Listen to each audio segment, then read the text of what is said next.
But here with more is Darla Romfo, president of the Children's Scholarship Fund, which has provided merit scholarships for over 300,000 needy but extremely talented kids.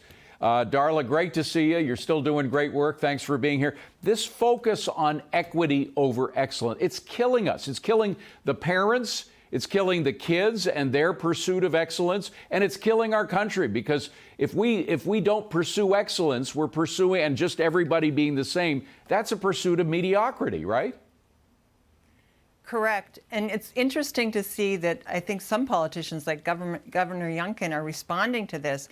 But what's really happening is we're having a seismic shift right now in K through 12 education, because parents are demanding different choices for their children. And this is really heartening to me and very hopeful. You know, 40 years ago, you couldn't even homeschool in this country. It was against the law. And now we have over 5.4 million children that are homeschooled. We have over 7 million children in private schools, and we have over 6 million children in charter schools. So even in states that don't have school choice, parents are exercising choice. And that, like the mom you just heard, and all these moms and dads, they are a powerful constituency.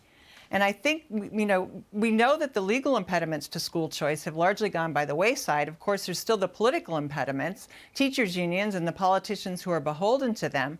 But I hope and I believe that if this constituent base, which is made up of parents like that mom that you just heard who was so articulate, and all the parents that I know of and all the parents that are represented by these different sectors, they are going to be a powerful constituency, and hopefully they will be more powerful than the forces against choice. And ultimately, as long as we keep funding systems and don't fund the children, we're going to still have these problems. Funding the children rather than the systems. That's a great way of putting it, because the systems very often are corrupted. I mean, you look at the teachers union, the damage that they've done and the money that they've been receiving, billions and billions of dollars, and the test scores keep going in the wrong direction. I mean, that ideology just doesn't work. Isn't it plain now?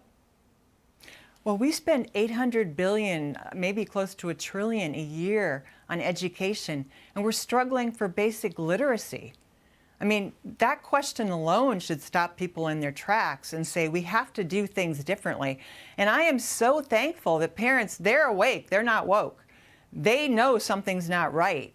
And they're voting with their feet. They're doing something, even in places where you don't have choice. And in a state like Florida, where over 50% of parents are going to a school of choice, you have robust school choice now for 20 years. You start to see new entrepreneurs come forward, and they're doing things like you've probably heard of micro schools and pods.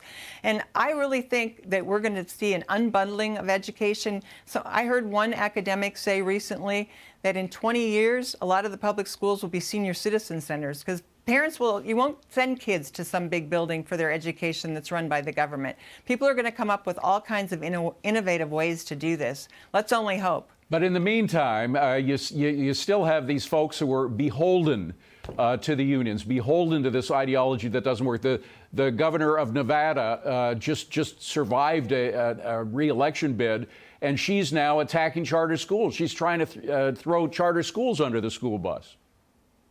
Yeah, and the governor of Arizona, the newly elected governor in Arizona, is trying to, she's trying to roll back this education savings account. And you got to ask, what is she really thinking?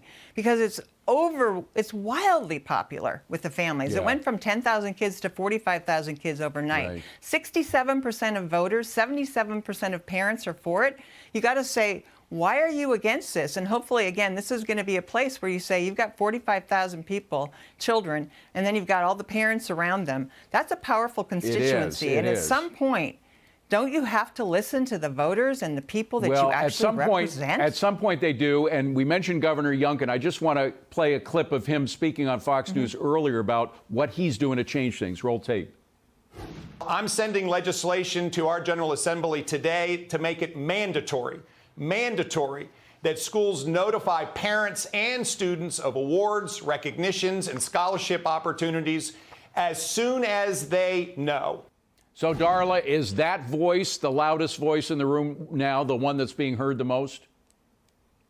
Well, it's really important what he's doing, but it's kind of like, putting your finger in one hole in the dike. You still haven't completely empowered parents. And, there'd be a lot of parents that would still want to go to that particular school, because obviously it produces great results, and these kids are vying for very high placements in great colleges. But it comes back to, there's a problem with the system. Yeah. The system is not working well, and he's a guy that recognizes it, and he's trying to do something about Yes. it. But we have to fundamentally do it differently. Parents are the first educators of their children. And, the Yep. truth always wins out at the end of the day. I agree. That's the truth, and it's being recognized by governors like Youngkin. Darla Romfo, great work